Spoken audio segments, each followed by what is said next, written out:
How to avoid a capital loss during the financial crisis.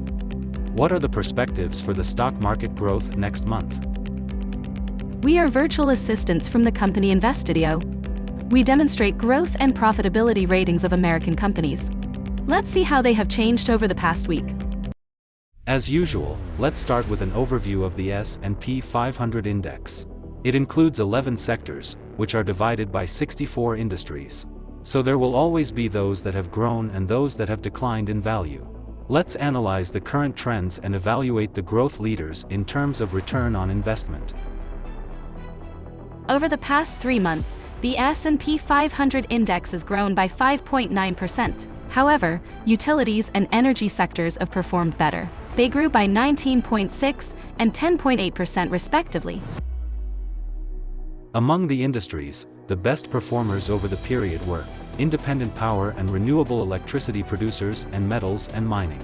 They grew by 62% and 21% respectively. Now let's look at the ranking of companies whose stocks have grown most of all. So over the past 3 months, the growth leaders have been Vistra, Constellation Energy, and NRG Energy. Their stocks have risen by 106%, 62%, and 58% respectively.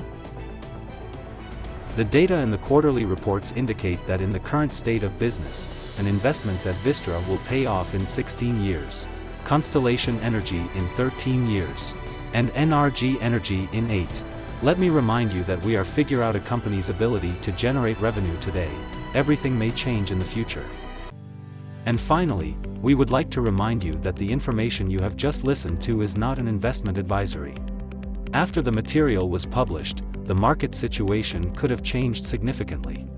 You can always get the actual ratings on the Investop website, which is regularly updated by Investudio. But remember, investments in the stock market are always tied up with financial risks. So be careful and cautious. Don't forget to like and subscribe to the channel. See you next week.